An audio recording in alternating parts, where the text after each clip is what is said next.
आओ जीजी। क्यों भाभी, ये क्या सुना मैंने कि आपने उस रिश्ते के लिए मना कर दिया? अरे क्या कमी है उस लड़के में? कहो ना भाभी। अरे इकलौता बेटा है अपने माँ बाप का और इतनी बड़ी कंपनी में नौकरी करता है वो। अरे खुश रखेगा हमारी रीता को। अरे बैठो ना जीजी, बैठकर बात करते हैं। देखो जीजी, हमारे घर की हकीकत तो आपसे नहीं छुपी है। जब से आपके भाई का स्वर्गवास हुआ है, हमारे घर की सारी जिम्मेदारी तो हमारी बेटी रीता ही संभाल रही है। और अभी मेरे दोनों बेटे तो अपनी पढ़ाई पूरी नहीं कर पाए हैं। मैं सोच रही हूँ कि मेरे दोनों बेटे अपनी पढ़ाई पूरी करके घर की सारी जिम्मेदारियाँ अपने कंधे पर ले ले, फिर मैं रीता को इस घर से विदा कर दूं। तब हमें घर संभालने में ज्यादा परेशानी नहीं होगी जीजी। अरे भाभी, इतनी स्वार्थी तो मत बनो। कम से कम 27 साल की हो गई है हमारी रीता। और मान लो भाभी, अरे तुम्हारे दोनों बेटे की पढ़ाई पूरी हो जाने के बाद भी तुरंत उन्हें कोई नौकरी नहीं लगी या उन लोगों ने कोई काम धाम नहीं किया, तो तब भी तुम रीता को बिठा कर रखोगी सिर्फ परिवार संभालने के लिए, परिवार की जिम्मेदारी निभाने के लिए? अरे भाभी, इतनी स्वार्थी मत बनो भाभी। बेचारी अभी 27 की हो गई है, 4-6 सालों में तो शादी की उम्र भी निकल जाएगी। फिर बताओ, इतनी उम्र के बाद क्या अच्छा लड़का मिल पाएगा हमारी रीता को? नमस्ते बुआ जी। आपका भाई बुआ जी। खुश रहो बेटा, अभी अभी आई हूँ। अच्छा रीता बेटा, एक बात बताओ, क्या विनय में तुम्हें कोई कमी दिखाई देती है? अरे वो अपने माँ बाप का इकलौता बेटा है, अच्छी खासी नौकरी करता है और कितना समझदार और सुलझा किस्म का लड़का है। मैंने उसे बचपन से देखा है बेटा। माफ कीजिएगा बुआ जी, मुझे विनय जी में कोई कमी नजर नहीं आती। लेकिन बुआ जी, अभी मेरे दोनों भाई काफी छोटे हैं, तो अगर मैं इस घर से चली गई तो इस घर की जिम्मेदारी कौन निभाएगा? मेरे भाइयों की पढ़ाई तो बीच में ही रुक जाएगी। लेकिन रीता, ये क्यों नहीं देख रही हो बेटा, तुम्हारी भी तो उम्र निकल जाएगी। तुम्हें भी तो सही समय में शादी ब्याह करके अपनी घर गृहस्थी बसा लेना चाहिए बेटा। और ये जरूरी नहीं है कि शादी हो जाने के बाद तुम अपने मायके की थोड़ी बहुत जिम्मेदारी नहीं उठा सकती। मैं विनय को अच्छे तरीके से जानती हूँ, बहुत समझदार लड़का है वो। मैं उससे बात करूंगी कि तुम शादी के बाद भी अपने मायके की थोड़ी बहुत जिम्मेदारी उठाओगी। ठीक है बुआ जी। रुको बेटा, मैं अभी विनय से बात करती हूँ। हेलो, हाँ विनय बेटा। जी आंटी। बेटा विनय, क्या तुम थोड़ा समय निकाल कर हमारी रीता बिटिया से मिल सकते हो? जी आंटी, आज तो वैसे ही मेरी छुट्टी है, मैं दोपहर को ही मिल लेता हूँ रीता से। ठीक है बेटा, तुम आ जाओ दोपहर को घर।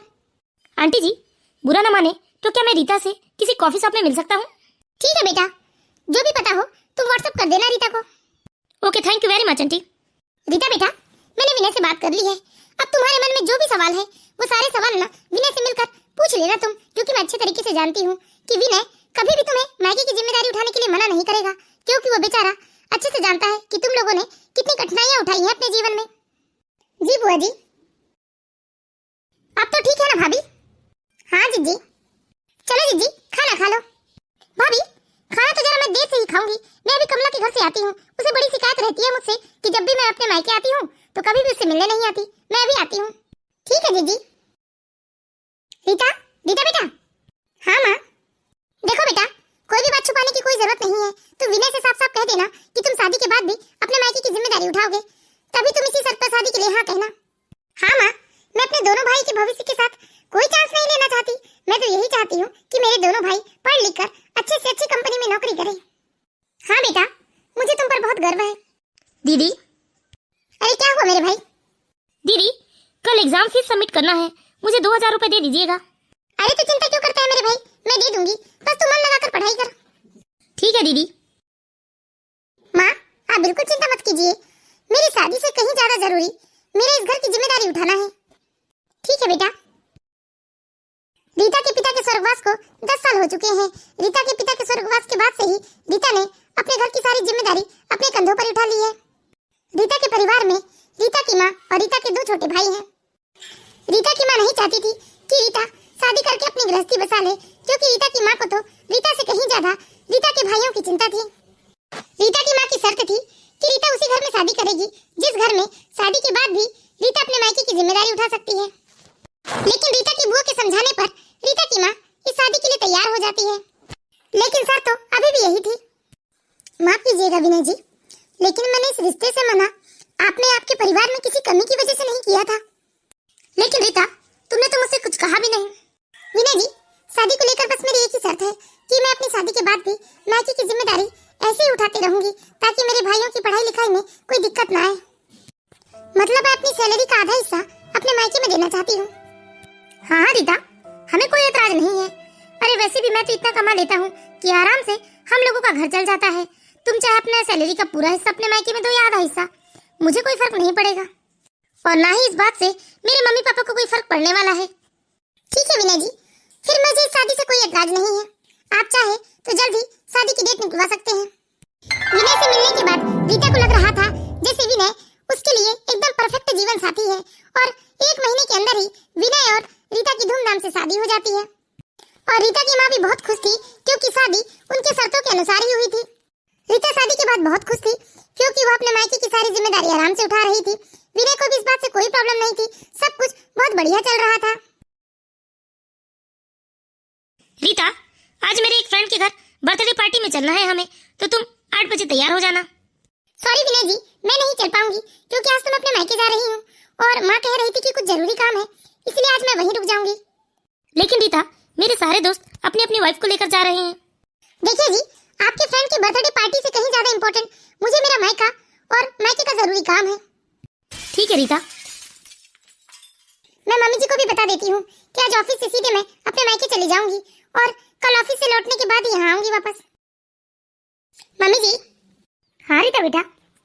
मम्मी जी, आज ऑफिस के बाद मैं सीधे अपनी मम्मी के घर चली जाऊंगी और कल सुबह वहीं से ऑफिस अटेंड कर लूंगी, फिर कल शाम को यहाँ पर आऊंगी मैं। ठीक है बेटा। इसी तरह रीता अपने ससुराल से ज्यादा हमेशा अपने मायके और मायके के कामों को महत्व देने लगी। रीता को तो जैसे ससुराल की कोई चिंता थी ही नहीं। रीता की शादी को लगभग 3 साल बीत जाते हैं, लेकिन इन 3 सालों में हमेशा विनय ने महसूस किया कि रीता ने उसके और उसके माता पिता को कभी भी महत्व नहीं दिया। उसने तो सिर्फ और सिर्फ हमेशा अपने माता पिता को ही महत्व दिया, लेकिन फिर भी विनय ने कभी भी रीता को मायके आने जाने से रोका टोका नहीं। रीता के भाइयों की पढ़ाई भी पूरी हो चुकी थी और वो दोनों एक प्राइवेट कंपनी में जॉब भी करने लगे थे। अब तो रीता की माँ बस यही चाहती थी कि रीता अपने दोनों भाइयों की शादी धूमधाम से करवा दे। देख बेटा रीता, अब मुझसे घर के कामकाज नहीं होते हैं, तू तो बस जल्दी से अपने दोनों भाइयों की शादी करवा दे और मुझे छुटकारा दिला दे इस घर गृहस्थी के काम से। हाँ माँ, आप चिंता मत करो, मैंने तो लड़कियों की तलाश भी शुरू कर दी है। जैसे ही कोई अच्छी लड़की मिलती है हम दोनों की शादी साथ में करवा देते हैं। हाँ बेटा, मेरी भी जान छूटेगी गृहस्थी के कामों से। ठीक है माँ। दीदी, लड़की तो आप भैया के लिए ढूंढिए, मैंने तो अपने लिए लड़की पसंद कर ली है। अच्छा, तो तुमने अपने लिए लड़की पसंद कर ली है? हाँ दीदी। चलो ठीक है, एक जिम्मेदारी तो तुमने खत्म कर दी। ठीक है ना माँ, अब आप चिंता मत कीजिए, देखना बहुत जल्दी मेरे दोनों भाइयों की शादी हो जाएगी और अब आपकी सेवा करने के लिए 2 बहुएं आ जाएंगी। ठीक है बेटा। ठीक है माँ, चलती हूँ मैं। मेरी वैसे भी मम्मी जी की ना थोड़ी तबीयत ठीक नहीं है, अब बुढ़ापा है बेटा, थोड़ा नरम गरम तो लगा रहता है। अच्छा ठीक है माँ, चलती हूँ मैं। अब तो रीता पहले से भी ज्यादा व्यस्त रहने लगी थी अपने मायके की जिम्मेदारियों में, क्योंकि रीता को अब अपने दोनों भाई की शादी करनी थी। लेकिन अब तो विनय की मम्मी की भी तबीयत कुछ ठीक नहीं रहने लगी थी, क्योंकि उन्हें बीपी शुगर हो गया था, जिसके चलते आए दिन वो बीमारी हो जाया करती थी। लेकिन फिर भी रीता इतनी बेपरवाह हो गई थी कि सास की तबीयत की उसे तो कोई चिंता ही नहीं थी, उसे तो सिर्फ अपने मायके की ही फिक्र होती थी। मम्मी जी, मैं अपने मायके जा रही हूँ। आपको तो मालूम ही है मेरे दोनों भाइयों की शादी पक्की हो गई है, तो खरीदारी के लिए थोड़ा समय निकालना पड़ेगा। बहू, आज तुम मायके मत जाओ ना, कल चली जाना, आज मेरी तबीयत बिल्कुल ठीक नहीं लग रही है। वाह मम्मी जी, अब आपका भी ना सासों वाला नाटक शुरू हो गया है। कई दिनों से देख रही हूँ, जब भी मायके जाने की बात करती हूँ आपको जरूर कुछ न कुछ हो ही जाता है। अरे रीता बेटा, ये कैसी बात कर रही हो तुम? अब आजकल मेरी तबीयत ठीक नहीं रहती, शायद इसीलिए तुम्हें ऐसा लगता होगा, लेकिन मैं जानबूझकर ऐसा थोड़ी ना करती हूँ बेटा। हाँ बहू, तुम इसी तरह से अपने मायके में डूबी रहोगी तो फिर बुढ़ापे में हम लोगों का ध्यान कौन रखेगा? थोड़ा बहुत हम लोगों की भी तो चिंता करो तुम। पापा जी, मैंने शादी के पहले ये शर्त रख दी थी कि मैं तो शादी के बाद भी अपने मायके की पूरी जिम्मेदारी उठाऊंगी, और अब मेरे भाइयों की शादी होने वाली है, तो अब मायके के प्रति मेरी कोई जिम्मेदारी बनती है या नहीं? रीता, अगर तुम्हें केवल मायके के बारे में सोचना था तो तुमने शादी ही क्यों की? तुम वहाँ के प्रति फर्ज निभाओ, मुझे कोई दिक्कत नहीं है, लेकिन ये क्यों भूल जा रही हो कि तुम्हारा अपने ससुराल के प्रति भी कुछ जिम्मेदारी है। रीता, कहीं ऐसा ना हो कि तुम अपनी हरकतों के कारण हमारा रिश्ता ही खो दो। विनय जी, आप ये क्यों भूल जाते हो? मैंने शादी तो इसी शर्त में की थी ना कि मैं शादी के बाद भी अपने मायके की सारी जिम्मेदारी उठाऊंगी। आप ये क्यों भूल गए हो? मैंने कभी भी तुम्हें तुम्हारे मायके की जिम्मेदारी उठाने से मना नहीं किया, लेकिन ससुराल के प्रति भी तो कुछ जिम्मेदारी उठाओ तुम। रहने दीजिए, मुझे सब समझ में आने लगा है। अब तो तुम्हारी माँ जानबूझकर बीमार होने लगी है और तुम मुझे मायके जाने से रोकने लगे हो। उससे तो अच्छा है कि अब मुझे तुम्हारे साथ रहना ही नहीं है। सच में मुझे तो शादी करनी ही नहीं चाहिए थी। मैं जा रही हूँ अपने मायके, और अब अपने मायके के सारे फर्ज निभाऊंगी आराम से मैं। रीता तो किसी की बात सुनना ही नहीं चाहती थी, वो तो बस गुस्से में अपने सारे कपड़े समेटकर अपने मायके के लिए निकल गई। लेकिन विनय को भी बहुत आ गया था उसने भी अपनी पत्नी को रोकने की कोशिश नहीं की। लेकिन विनय के माता पिता ने रीता को रोकने की बहुत कोशिश की, लेकिन रीता तो अपने सास ससुर को जली कटी सुनाकर वहां से सीधे अपने मायके निकल गई। अरे बेटा, मैंने तो तुझसे पहले ही कहा था कि तू ये शादी मत कर, लेकिन तूने तो अपनी बुआ जी के कहने पर शादी कर ली। देख लिया ना, अपनी बुआ जी की बात मानकर कर ली अपनी जिंदगी बर्बाद। माँ, अब तुम चिंता मत करो, मैं अब ऐसे इंसान के पास कभी लौटकर नहीं जाऊंगी। जरूरी नहीं है माँ, एक लड़की को जीने के लिए पति नाम की बैसाखी की जरूरत होती है। अरे मेरा अपना परिवार है, मैं अपने परिवार के लिए जीऊंगी। और नहीं तो क्या दीदी, हम लोगों के रहते आप बिल्कुल चिंता मत कीजिएगा। हाँ हाँ दीदी, हम कभी भी आपको किसी चीज की यहाँ कमी नहीं होने देंगे। हम आपसे बहुत प्यार करते हैं दीदी। दीदी, परेशान होने की कोई जरूरत नहीं है, चलिए आप अपने कमरे में चलकर आराम कीजिए। हाँ हाँ मेरे भाई, तुम्हारी बहन इतनी कमजोर नहीं है जो इस छोटी सी बात से टूट जाए। दीदी, आप अपने कमरे में जाइए, मैं अभी आपका सामान ले आता हूँ। ठीक है मेरे भाई। कितनी अच्छी बात है ना माँ, अब दीदी हमेशा हमारे साथ ही रहेगी। हाँ बेटा, अब तो तेरी दीदी आधी नहीं बल्कि पूरी सैलरी खर्च करेगी हम लोगों पर। हाँ माँ, सही कहा आपने। रीता को इस बात का कुछ खास फर्क नहीं पड़ा था कि अपना पूरा परिवार छोड़कर अपने मायके आ गई है। रीता दूसरे ही दिन से अपने जॉब को कंटिन्यू करती है और धीरे धीरे करके वो अपने घर की सारी जिम्मेदारी पहले जैसी ही संभाल लेती है। 2-4 दिनों के बाद जब विनय का गुस्सा शांत होता है तो विनय रीता से बात करने की बहुत कोशिश करता है। अरे इन्हें समझ में क्यों नहीं आता, जब मैं इनका कॉल नहीं उठा रही हूँ तो क्यों मुझे बार-बार कॉल करके परेशान कर रहे हैं। इस इंसान की वजह से मुझे मेरी माँ से कितना कुछ सुनना पड़ा है। अब तो मैं अपना मोबाइल नंबर ही चेंज कर देती हूँ, फिर देखती हूँ ये कैसे परेशान करते हैं मुझे। विनय ने रीता से बात करने की बहुत कोशिश की, लेकिन रीता ने तो गुस्से में आकर अपना मोबाइल नंबर ही चेंज कर लिया। धीरे धीरे 6 महीने का समय बीत जाता है। इसी बीच रीता ने दूसरी कंपनी ज्वाइन कर ली थी क्योंकि उसे अच्छे पैकेज पर जॉब मिल गई थी। रीता धीरे धीरे विनय को भूलती चली गई और अपने घर की सारी जिम्मेदारियों में ढलती गई। रीता ने अपने दोनों भाई की शादी धूमधाम से करवाई थी और अब तो उसके दोनों भाइयों को अच्छी कंपनी में नौकरी मिल गई थी। रीता को अपने भाइयों की सफलता और खुशहाल गृहस्थी से अपनी जीत दिखाई देने लगी थी। वह सोचती थी कि मेरी गृहस्थी तो नहीं बस पाई तो ना सही, लेकिन कम से कम मेरे भाई तो अपने अपने जीवन में खुश हैं। जूही, आज खाना तू बना ले, मैं आज तो इनके साथ पिक्चर देखने जा रही हूँ। हाँ दीदी। जूही, तुमने मेरे ऑफिस की फाइल कहाँ रखी है? दीदी, मैं आपके कमरे में फाइल रखना तो भूल ही गई, फाइल तो मेरे कमरे में ही रखी है। अच्छा ठीक है, मैं फाइल ले लूंगी। ये बताओ खाने में क्या है आज? दीदी, वो तो आप जूही से ही पूछ लो, क्योंकि मैं तो आज मूवी देखने जा रही हूँ, इसलिए मैंने आज रसोई से छुट्टी ले रखी है। अच्छा ठीक है, बताइए ना दीदी, क्या बनाऊं मैं आपके लिए? भाई जो सबके लिए बनेगा मैं भी वही खा लूंगी। नहीं दीदी, आप बताइए ना, आप कभी अपनी कोई पसंद बताते ही नहीं। दीदी, आप हम सबके लिए कितनी मेहनत करते हैं, फिर भी आप किसी चीज के लिए कोई फरमाइश नहीं करते। मैं कुछ और तो नहीं दे सकती दीदी आपको, लेकिन हाँ, आपकी पसंद का खाना जरूर आपको हमेशा बनाकर खिला सकती हूँ। सच में जूही, तुम कितनी अच्छी हो। दीदी, अच्छी मैं नहीं, अच्छी तो आप हो।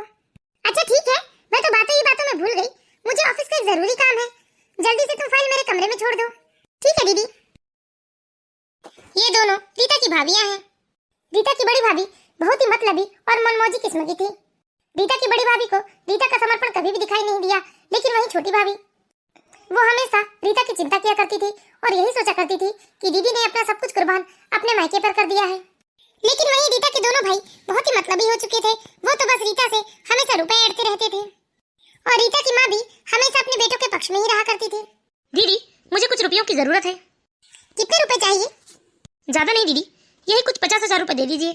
अच्छा ठीक है, मेरे पास कैश तो नहीं है, ऑफिस से लौटते वक्त ले आऊंगी मैं। ठीक है दीदी। रीता का बड़ा भाई बहुत ही ज्यादा चालाक था, वो अपनी बहन से हर महीने किसी न किसी बहाने से रुपए मांगता रहता था और उसने रुपए जोड़ जोड़ कर शहर के बाहर अपना एक प्लाट भी खरीद लिया था। लेकिन छोटा भाई भी कहाँ कम था, जैसा बड़ा भाई करता वैसे ही छोटा भाई भी करता। लेकिन बेचारी रीता बिल्कुल अनजान थी कि उसके भाई कितने चालाक हैं। मेरे दोनों भाई मुझसे कितना प्यार करते हैं, मेरे भाइयों के रहते तो मुझे कभी भी अफसोस नहीं हुआ कि मैंने अपनी गृहस्थी छोड़ दी। अरे ऐसे भाई तो बहुत कम ही मिलते हैं जो अपनी बहन को निस्वार्थ भाव से प्रेम करते हैं। दीदी, मुझे भी 60,000 रुपए की जरूरत थी। ठीक है भाई, आज शाम को रुपए दे दूंगी मैं तुम्हें। ठीक है दीदी। रीता शाम को ऑफिस से लौटते वक्त बैंक से 60,000 रुपए लेकर आती है और वो 60,000 रुपए अपने छोटे भाई को देने अपने छोटे भाई के कमरे की ओर जाती है। लेकिन जैसे ही रीता दरवाजे तक पहुंचती है, अचानक उसके कदम वहीं ठहर जाते हैं, क्योंकि रीता ने सुना कि उसका छोटा भाई अपनी पत्नी से रीता के बारे में ही बात कर रहा है। अरे जूही, जरा अच्छे से तो मालिश करो, सिर में बहुत दर्द हो रहा है मेरे। अच्छा एक बात बताइए, आपने दीदी से 60,000 रुपए क्यों मांगे? देखो जूही, आज पूरे 2 साल हो चुके हैं, दीदी अपने पति और ससुराल को लात मारकर हमारा भला कर रही है। अरे मैं तो कहता हूँ जूही, तुम भी उन्हें पटाकर रुपए ऐंठती रहना, फिर देखना जल्दी हम भी एक बड़ा सा बंगला बनवा लेंगे। ये कैसी बात कर रहे हो जी? ये तो गलत है ना। हम अपने स्वार्थ के लिए दीदी के साथ ऐसा नहीं कर सकते हैं जी। और वैसे भी आज विनय जी घर पर आए थे, वो कितने परेशान थे। हम दीदी से ये बात छुपाकर उनके साथ इतना बड़ा धोखा नहीं कर सकते। ओहो जूही, कोई विनय जी पहली बार तो घर नहीं आए थे ना, इससे भी पहले तो वो कितनी बार आए हैं, लेकिन हमने कभी बताया ही नहीं दीदी को। हम नहीं चाहते कि ये बात दीदी के कानों तक पड़े। अगर कहीं ये सब दीदी को पता चल गया और कहीं उनका दिल पिघल गया तो वो तो जिया जी के साथ चली जाएगी और फिर उनकी मोटी सैलरी हमारे हाथ से निकल जाएगी। रीता की आंखों से आंसू बहने लगता है। जिस परिवार को अपना मानकर उसे मुश्किल वक्त में संभालने के लिए उसने अपने पति और अपने ससुराल वालों को ठुकरा दिया था, वही परिवार उसके साथ छल कर रहा था। रीता अपने कमरे में जाती है और फूट फूट कर रोने लगती है। ये क्या, विनय जी मुझे मनाने के लिए घर आते रहे और मैंने गुस्से में आकर अपना नंबर तक बदल दिया। अरे मैंने तो अपने नंबर के साथ साथ अपनी कंपनी भी छोड़ दी और कभी उन्हें पलटकर फोन तक नहीं लगाया। विनय जी मेरे लिए कितना परेशान होते रहे होंगे और मेरे मायके वालों ने ना जाने उन्हें क्या क्या सुनाकर हमारे रिश्ते को और भी खराब कर दिए होंगे। मैंने बहुत गलत किया। जिस परिवार के लिए मैंने अपना सब कुछ छोड़ दिया, वो सब कितने स्वार्थी निकले। दीदी, क्या हुआ दीदी? आप कुछ परेशान दिखाई दे रही हैं। नहीं, कोई परेशानी नहीं है। कहो, क्या काम है तुम्हें मुझसे? तुम्हें भी कुछ चाहिए क्या मुझसे? नहीं दीदी, मुझे कुछ नहीं चाहिए आपसे। मैं तो आपको कुछ बताने आई थी। कहो। दीदी, आज जिया जी घर आए थे दोपहर में। दीदी, एक बात कहूँ मैं आपसे? अच्छी बात है ये कि आप अपने मायके वालों के लिए इतना सोचती हैं। लेकिन दीदी, जब मायके वाले हमारे बारे में ना सोचे तो खुद के बारे में भी खुद को ही सोचना पड़ता है। लेकिन दीदी, आपने तो अपने ससुराल को उजाड़ कर अपने मायके को संवारा है। दीदी, जिया जी बहुत अच्छे हैं दीदी, और जिया जी आपके लिए बहुत परेशान है। मेरी बात मानिए दीदी, अपने मायके की चिंता करना छोड़ दीजिए और जाकर अपने ससुराल को बसा लीजिए दीदी। और दीदी, जिया जी बहुत दिनों से आपको मनाने की कोशिश कर रहे हैं, लेकिन आपके घर वालों ने किसी ने भी नहीं बताया आपको कि जिया जी यहाँ कई बार आ चुके हैं। मुझे ये बात आज पहली बार पता चली दीदी कि जिया जी इससे पहले भी कई बार घर आ चुके हैं। माफ करना दीदी, मैं शायद आज ये बात कहूंगी तो आपको लगेगा कि मैं घर में फूट डालने की कोशिश कर रही हूँ, लेकिन मैं आपको सिर्फ ये बताना चाहती हूँ कि आप रिश्तों की पहचान करना सीखिए दीदी। सब तो अपनी अपनी गृहस्थी में खुश है दीदी, लेकिन आप अपने बारे में सोचिए, वरना एक समय ऐसा आएगा कि आपके पास सिर्फ दिखावटी रिश्ते के अलावा और कुछ नहीं बचेगा। कोई बात नहीं जूही, मैंने थोड़ी देर पहले तुम दोनों पति पत्नी की बात सुन ली थी, लेकिन मुझे एक बात की बहुत हैरानी हो रही है जूही। तुम तो पराए घर से आई हो, फिर भी तुम मेरे बारे में सोच रही हो। लेकिन मेरा अपना वो छोटा भाई जिसके लिए मैंने क्या कुछ नहीं किया है, वो मेरे बारे में एक बार भी नहीं सोच रहा है। ये सब देखकर मुझे बहुत दुख हुआ है जूही। और मैं कहती हूँ, चलो भाई तो भाई है, लेकिन माँ ने भी कभी मेरे बारे में नहीं सोचा। मुझे बहुत दुख हो रहा है जूही, मैंने अपने परिवार के लिए क्या कुछ नहीं किया। कोई बात नहीं दीदी, देर से ही सही, लेकिन आपके सामने सबकी सच्चाई तो आ गई। आप एक बार जिया जी से बात कीजिए दीदी। हाँ हाँ जूही, तुम बिल्कुल ठीक कह रही हो, मैं अभी इन्हें फोन करती हूँ। हेलो हेलो दीदी, कुछ बोलिए ना दीदी। हेलो हेलो, तुम रीता बोल रही हो ना? रीता, रीता, कब से तुम्हारी आवाज सुनने के लिए तरस गया था मैं। देखो रीता, उस वक्त गुस्से से मैंने तुम्हें कुछ ज्यादा ही बोल दिया था। मुझे माफ कर दो और वापस लौट कर आ जाओ। तुम्हारे बिना कुछ भी अच्छा नहीं लगता रीता मुझे। मैंने तो उस वक्त सोचा था कि छोटी मोटी नाराजगी है, दूर हो जाएगी, लेकिन तुम तो मानो मुझसे दूर जाने की कसम खा बैठी हो। रीता, प्लीज फोन मत काटना। मैं कई बार तुम्हें मनाने के लिए आया, लेकिन किसी ने भी मुझे तुमसे मिलने नहीं दिया। सब कहते थे कि तुम मेरा चेहरा देखते ही डिप्रेशन में चली जाओगी। यहाँ तक तुम्हारे भाइयों ने कहा कि यदि तुम मुझे देख लोगी तो कुछ कर बैठोगी। इसीलिए मैं हमेशा तुम्हारे पास आने से डरता रहा रीता। मुझे बहुत डर लगता था रीता कि यदि तुमने कुछ कर लिया तो मैं तुम्हें खो दूंगा, लेकिन अब तुम्हारे बिना जीना नहीं चाहता हूँ। तुम अपने मायके वालों के लिए जो भी करना चाहो कर सकती हो, जितने दिन वहाँ पर रहना चाहो जाकर रह सकती हो, लेकिन प्लीज मेरी जिंदगी में वापस आ जाओ रीता। तुम्हारे जाने के बाद तो हमारा परिवार बिखर गया रीता। मालूम है, अब पापा नहीं रहे रीता, और माँ भी बहुत अकेलापन महसूस करती है। उन्हें लगता है कि उनकी वजह से मेरा घर टूट गया, इसीलिए आजकल माँ भी बहुत बीमार रहने लगी है रीता। प्लीज रीता, आ जाओ रीता, मुझे तुम्हारी सारी शर्त मंजूर है रीता। मुझे एक आखिरी मौका दे दो रीता प्लीज, और मेरी माँ को भी ग्लानि भाव से मुक्त कर दो रीता। नहीं तो क्या मालूम, मेरी माँ भी पापा की तरह मुझे छोड़कर ना चली जाए। विनय जी, आप इस तरह से रोइए मत, आपकी कोई गलती नहीं है। मैं ही अपने मायके के मोह में सही गलत से परे फैसले लेकर चली गई। मेरी ही गलती थी विनय जी, मुझे अपने पति और ससुराल के बारे में सोचना चाहिए था। मैं अभी इसी वक्त घर आ रही हूँ विनय जी। सच में रीता? हाँ विनय जी। तुम तैयार है ना रीता? मैं अभी तुम्हें लेने आ रहा हूँ। हाँ विनय जी, ठीक है जूही, अब मैं अपने घर जा रही हूँ। ठीक है दीदी, ये खबर मैं अभी मम्मी जी को सुना कर आती हूँ। रीता जल्दी जल्दी से पैकिंग करने लगती है और थोड़ी ही देर में वो पैकिंग करके सामने हॉल में आ जाती है। रीता को अपने सामान के साथ देखकर उसकी माँ को फिर से गुस्सा आ जाता है। ये सब क्या है बेटा, तू कैसे फैसले ले रही है? 2 सालों से रिश्ते टूटे हुए हैं और तू फिर से अपने ससुराल जा रही है। आखिर तुझे इस घर में किस चीज की कमी है? अरे मैं कहती हूँ, इतनी अच्छी सैलरी मिल रही है तुझे, फिर तू उन लोगों के सामने क्यों झुकने जा रही है? माँ, मैं उन लोगों के सामने झुकने नहीं जा रही हूँ, बस अपनी गलती सुधारने जा रही हूँ। आखिर मेरे पति और मेरे ससुराल वाले भी तो मेरे अपने ही परिवार है ना। अगर मैं अपने मायके के लिए इतने सालों तक फर्ज निभा सकती हूँ तो ससुराल के बारे में क्यों नहीं सोच सकती माँ? वैसे भी अब दोनों भाई कमाने लगे हैं, इनकी शादियाँ हो गई है, तो मुझे भी मेरे घर लौट जाना चाहिए। एक बात बताइए माँ, आप क्या चाहती हैं कि मैं जिंदगी भर अकेले ही रह जाऊं? अरे विनय जी, इतनी बार मुझे मनाने के लिए आए, लेकिन एक बार भी आप लोगों ने मुझे कुछ नहीं बताया। ये मेरे साथ धोखा नहीं था, मैंने तो अपना हर फर्ज ईमानदारी से निभाया, लेकिन आप लोगों का भी तो मेरे प्रति कुछ फर्ज बनता है ना। लेकिन दीदी, नहीं, अब एक और शब्द भी नहीं। क्या खूब सिला दिया है तुमने मेरे प्यार और समर्पण का। तुम लोगों का असली चेहरा अब साफ साफ मैंने देख लिया है। तुम लोगों ने मेरे साथ कितना छल किया है, और ये बात भी मुझे अच्छे से पता चल चुकी है कि तुम लोगों ने मुझे अपने अपने तरीके से इस्तेमाल किया है। क्यों छोटे, यही कहा था ना तुमने कि तुम्हें तुम्हारी बहन से प्यार नहीं बल्कि तुम्हारी बहन की मोटी सैलरी से प्यार है। ठीक है माँ, जा रही हूँ मैं, खुश रहना आप लोग। मैंने तो आप लोगों के प्रति सारे फर्ज ईमानदारी से निभाए हैं, अब जरा मैं खुद के लिए जीना चाहती हूँ। दीदी हमें माफ कर दो दीदी। खुश रहना मेरे भाइयों, मेरे दिल से तो हमेशा तुम लोगों के लिए दुआ ही निकलेगी।